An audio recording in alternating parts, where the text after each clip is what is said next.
नमस्कार. अक्कलकोटस्थ श्री स्वामी समर्थ महाराजांची आद्य बखर. प्रकाशक धार्मिक प्रकाशन संस्था. अभिवाचन अदिती पालीमकर. भाग 15. श्री स्वामी समर्थ. जय जय स्वामी समर्थ. श्री स्वामी समर्थ. एकदा अशी गोष्ट घडली की एक कबीरपंथी बुवा भिक्षा मागत मागत अक्कलकोटाला आला. नित्य प्रातःकाळी स्नान करून नाना प्रकारचे टिळे आणि मुद्रा अंगाला लावून, गळ्यात नाना प्रकारच्या माळा घालून, डोक्याला पटका बांधून, हातात विणा घेऊन मोठमोठ्याने बुवा पद आणि अभंग म्हणत गावात फिरत असे. दिसण्यात तर साधूचा सोंग उत्तम तऱ्हेने सजला होता, पण अंदर की बात राम जाने याप्रमाणे बुवाची स्थिती होती. एके दिवशी महाराजांची स्वारी गणपतराव जोशी यांच्या देवडीवर बसली असताना बुवाची फेरी तिथे आली. ये संतन की बानी, साधू राम ये संतन की बानी, हे पद बुवा म्हणत होते. महाराजांनी कबीरपंथी बुवाला पाहताच आपल्या हाताचा अंगठा आणि त्याच्या जवळचे बोट वासून, योनीची आकृती दाखवून, त्या आकृतीत दुसऱ्या हाताचे बोट घालून त्याची काढघाल करून बुवाला म्हटलं, ये संतन की बानी. असं म्हणून महाराज पोट थरथरून हसू लागले. हे पाहून गणपतराव जोशी आणि इतर मंडळी यांना आश्चर्य वाटलं. महाराजांनी जे चिन्ह करून दाखवलं त्यावरून बुवावरून साधू दिसतो तसा अंतर्यामी साधू नसावा अशी सर्वांची अटकळ झाली. गणपतराव व दुसरे 2-4 गृहस्थ बुवांच्या बिऱ्हाडाचा शोध करत निघाले. पाहता तो एक फटाकडी वैरागीण बुवांच्या सेवेत असलेली दृष्टीस पडली. तिच्याबद्दल जास्ती तपास केला असता ती बाई एका गृहस्थाची लग्नाची बायको असून कबीरपंथी बुवांनी तिला नादी लावून काढून आणली असल्याचं कळलं. आपलं पाप बाहेर पडल्यामुळे बुवा अक्कलकोटाहून पळून गेले. याप्रमाणे 7 पड असलं तरी ते सर्वज्ञ स्वामी समर्थांना सहजी कळून येत असे. इतकी वर्ष सेवा केली, पण चोळप्पाच्या अधीन महाराज मुळीच राहिले नाहीत. द्रव्यलोभामुळे कधीकधी महाराजांच्या सेवेतही त्याचं दुर्लक्ष होत असे. माझ्यावर फिरला म्हणून महाराज चोळप्पाला कधीकधी म्हणत असत. चोळप्पाच्या शब्दाला महाराज किती मान देत असत याचा मासला एक वेळ आमच्या दृष्टीस पडला.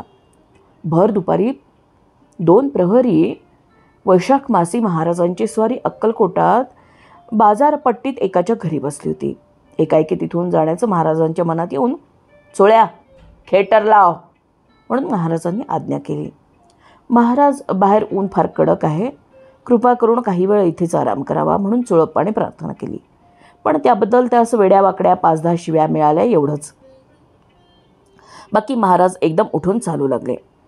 अर्थातच सेवेकरी मंडळी मागाहून निघाली. चोळप्पाच्या अंतकाळी अर्धा कोसावर महाराजांची स्वारी असताना त्याला त्यांनी दर्शन दिलं नाही. चरणतीर्थही मोठ्या कष्टाने एका सेवेकराने मिळवून चोळप्पाला पाजले. यावरून महाराज कुणाच्या अधीन बिलकुल नव्हते हे दिसून येईल. चोळप्पाला महाराज चोळ्या व कधीकधी जैन या नावाने हाक मारत असत. महाराज कधीकधी काट्यात जाऊन सुखाने निद्रा करत. वास्तविक पाहता त्यांना निद्रा मुळीच नव्हती. एका प्रसंगी असा चमत्कार झाला की गणपतराव जोशी यांच्या घरी समर्थांची स्वारी संध्याकाळी आली. त्यांच्याबरोबर चोळप्पा आणि गोविंदराव टोळ दोघेच होते. 4 घटका रात्र झाल्यावर चोळप्पाने महाराजांना अंथरूण दिलं. त्यावर महाराज निजले. महाराज उठून कोणीकडे जातील त्यावर तुम्ही नजर ठेवावी म्हणून गोविंदरावांना सांगून चोळप्पा आपल्या घरी गेला. महाराजांना गाढ निद्रा लागून ते घोरू लागले. गोविंदरावांच्या मनात कल्पना आली की महाराज महान योगी असून साधारण मनुष्याप्रमाणे घोरतात हे कसं. भगवद्गीतेतील 2ऱ्या अध्यायातील श्लोकाचं त्यांना स्मरण झालं. या निशा सर्वभूतानां तस्यां जागर्ति संयमी, यस्यां जागृती भूतानी सा निशा पश्यतो मुने. याप्रमाणे विचार टोळ यांच्या मनात येताच समर्थ निद्रेत घोरत असताना खाकरून, हां ए सोनार नाही नाही असं बोलून पुन्हा घोरू लागले. गोविंदराव टोळ या समर्थ नेहमी सोनार म्हणून हाक मारत. वर लिहिल्याप्रमाणे भरनिद्रेत महाराजांनी बोलून दाखवून गोविंदराव यांच्या मनातील संशय दूर केला. प्रत्यक्ष विश्वरूप नटलेले महाराज त्यांना निद्रा कशाची आणि जागृती कशाची. तसंच एकदा अशी एक गोष्ट घडली की महाराज गादीवर निजले असताना बाबा सबनीस यांचा एक मेहुणा पुराणिक होता. त्यांना निंदा केली की संन्याशास निजण्यास मग गादी कशाला पाहिजे. महाराज प्रथम कांबळ्यावर निजत असत, पण पुढे त्यांचा भक्त बाबा सबनीस याने त्यांना गादी दिल्यापासून ते गादीवर निजू लागले. पुराणिक बुवांना महाराजांनी त्यावेळेस काहीच जबाब दिला नाही. 1 महिना गेल्यावर एके दिवशी सहज महाराज कडप गावाकडे जाण्यास निघाले. पुराणिक बुवा पण त्यांच्याबरोबर गेले. जाता जाता महाराज कडप गावापलीकडे गेले. सायंकाळ झाली. गावानजीकच डोंगर आहे, त्याच्यावर महाराज चढू लागले. पुराणिक बुवा महाराजांची परत आणण्याबद्दल विनंती करू लागले. होय होय म्हणत महाराज डोंगरावर गेले. थंडीचे दिवस, अंधारी रात्र, अंथरूण पांघरूण जवळ नाही. ही स्थिती पाहून पुराणिक बुवा घाबरले. महाराजांनी आपली छाती एका काळ्या पत्थरावर टाकून आराम केला. पुराणिक बुवांना थंडीनं कापरं भरलं. अंगावर अंगवस्त्र होतं, त्याने थंडी राहीना.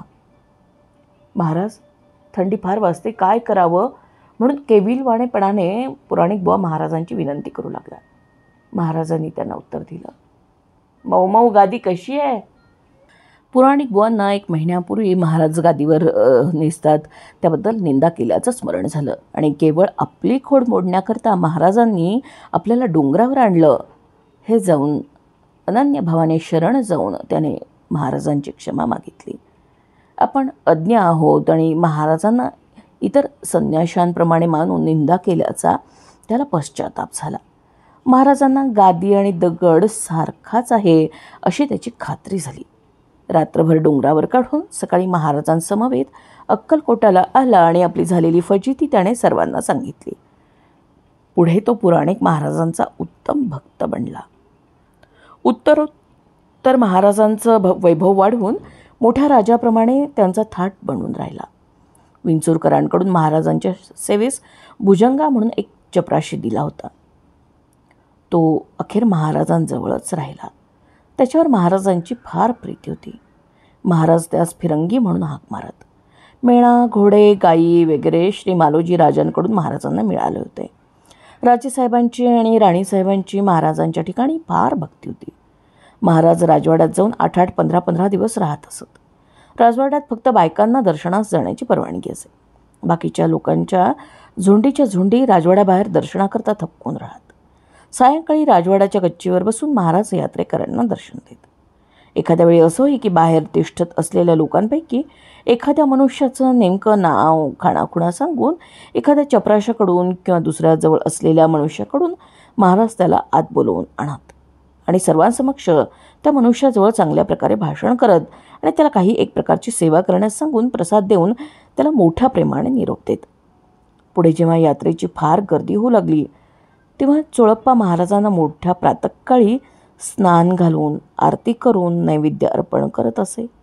नित्य केशर कस्तुरीचे गंध महाराजांच्या कपाळी लावत असे. महाराज 2 आचमने घेत चोळप्पा किंवा सुंदराबाई त्यांना भरवत असत. एकदा उजाडलं म्हणजे चालली दर्शनाची ताटी. रात्री 9-10 वाजेपावे तो नित्य शेकडो लोक दर्शनाला येत. महाराजांच्या बाळलीला आणि दर्शनास येणाऱ्या मनुष्याच्या मनातील इंगित जाण्याचे खेळ एकसारखे चाललेले असत. मध्ये मध्ये महाराज निद्रिस्त होत. दुपारच्या वेळी लहर लागल्यास महाराज थोडेसे जेवत.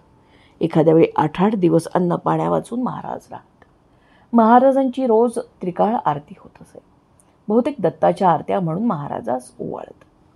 चिंतोपंत आप्पा टोळ यांनी आपल्या घरी श्री विष्णू पंचायतनास कोट तुळशी वाहण्याचा संकल्प करून त्याप्रमाणे दररोज तुळशी वाहण्याचा क्रम चालवला होता. केव्हा केव्हा श्री स्वामी समर्थ पूजेच्या वेळेस टोळांच्या घरी येत असत. महाराज आले म्हणजे केवळ दत्तरूप समजून त्यांच्या चरणी टोळ हे विष्णू सहस्त्र नामावलीचे जे तुळशी आहेत त्या वाहत असत. एके दिवशी श्री समर्थचरणी नामावळी वाहून धूपदीप नैवेद्य दाखवून यथासांग चिंतोपंतांनी महाराजांची पूजा केली आणि शेवटी प्रार्थना केली की श्रींच्या चरणपूजेकरिता निरंतर सन्निध असावे. बरे आहे, तुझ्या म्हणण्याप्रमाणे होईल. असं सांगून महाराज निघून गेले. काही वेळाने पाहतात तो ज्या पाटावर महाराज बसले होते त्या पाटांवर श्रींचे दोन्ही चरण उमटलेले दृष्टीस पडले. जसे मृदू वालुकामय प्रदेशावर चालत असता मनुष्याचे पाय त्यावर उमटतात तसे श्रीस्वामी महाराजांचे चरण शुष्क काष्ठाच्या पाटावर उमटले.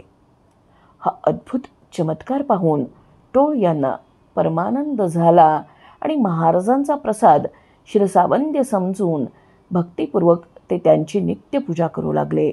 हल्ली सदरहू प्रसादिक पादुका अक्कलकोटात जोशीबुवांच्या घराजवळ समर्थांचा जो मठ आहे त्यात आहेत.